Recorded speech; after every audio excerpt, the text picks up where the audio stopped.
Hi, welcome to my first impressions video of the manga Dr. Stone.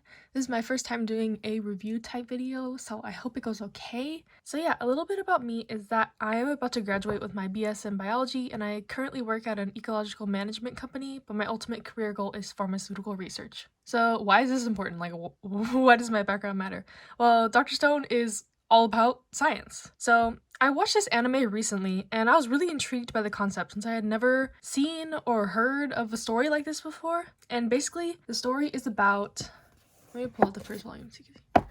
The story is about a mysterious force that petrified humans into stone, and Senku, the protagonist, finally breaks free from this stone after over 3,000 years, and the world is basically how it was back in prehistoric times. But thankfully, this dude is super smart, like Jimmy Neutron big brain style, so if anyone would be able to rebuild humanity, it's him. So in this process, there's a lot of science involved, which really intrigued me. Like, even in the first volume, it takes him over a year to figure out a concoction of chemicals to forcefully break people free from the stone, and this is pretty accurate. Science is a slow process and takes a lot of trial and error, so I can appreciate this aspect, but this guy is seriously insanely smart. Like, I've taken years of physics, chemistry, organic chemistry, biochemistry, etc., and I don't even know a fraction of these details. And he's well, before he was petrified, he's only 16. He's in high school. And yeah, he's just crazy smart, and just the facts that he's able to spew off is like quite impressive. But so far, one of the most interesting parts for me personally is when they're developing antibiotics, which is a type of drug, and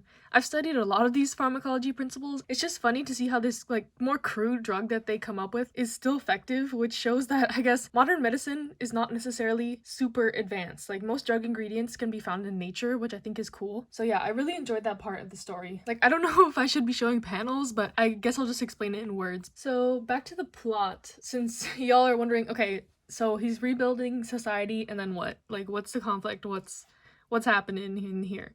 So basically, at the beginning part of the story, the plot moves forward and he ends up having to revive this super strong guy named Tsukasa, and he ends up being the main antagonist because he has a very different view of the world. Like, he thinks old people are the cause of corruption in like our time, and he only wants to revive the young and strong people, while Senku wants to save everyone. So there's also some psychological aspects at play here, like about humanity, who deserves to live and die, etc. But at its core, this is more of a comedic shonen about unique. But it is certainly not for everyone, though it's not your typical shonen, and I think it could be quite boring for some people because of the slower pace. But the largest criticism I've seen of the series is that people can't relate to the characters, which this I can see where they're coming from, because early on you meet Senku's best friends, Taiju and Yuzurihara, and they kind of just disappear for certain reasons for a long period of time, and they haven't come back yet, so I can see where they're coming from. Like, they develop this long backstory. Not long, but like, you can see how much that these characters are important to him, and yeah, they kind of just dip. They're out of there. So yeah, I hope they come back again.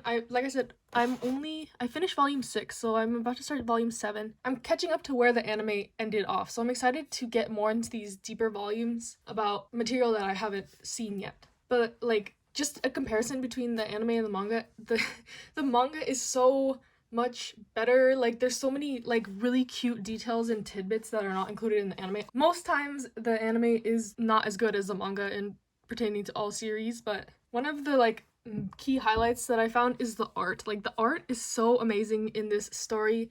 It is done by this person, Boichi, and I have heard that they are like quite an accomplished illustrator, but I've never read a work that they have worked on before. And even like some of just like the dividers between the chapters are the most most beautiful things. Like, let me find one. Like, even this panel, like, this has nothing to do with the story, but just like the art is so pretty. Like, this is one of the characters, but like, you can tell that there's a lot of care put into this series, and even just from like the beginning of each chapter, it kind of has like a little note from the illustrator and the author, and like, you can tell they're talking about all the research they've done, and then like the author always includes these like actual pictures of like him going to real life things. Like, he went to a dojo to study about like these specific weapons they use, and like this is showing like the glass blowing that they do in one of the chapters. So yeah, I just really appreciate the amount of like research and time that went into this. Like, you can tell that they really care about their work. Not saying that any other mangaka doesn't care about their work, but I think this is a really special series so far. Like I said, I'm only on volume 7, so about halfway through the available volumes, but I definitely will be continuing to read this. Like, I mean, I have the volumes anyway, but I think this will be probably, I don't know if I want to say it yet, but my favorite ongoing, at least shonen series. I don't read a ton of shonen, but this series is just pretty special, and I'm glad that I found it. I know I'm kind of late to the party, but I'm glad that this has come into my life, and I've really enjoyed reading it. So yeah, I hope y'all like this review. I hope it was okay. I'm sorry I didn't show more of like the panels. I don't want to spoil anything, but yeah. So when I get to volume 14, I think maybe I'll do a full review, or I'll just include it in like the end of the month, my like monthly reading type of video. So yeah, we'll see.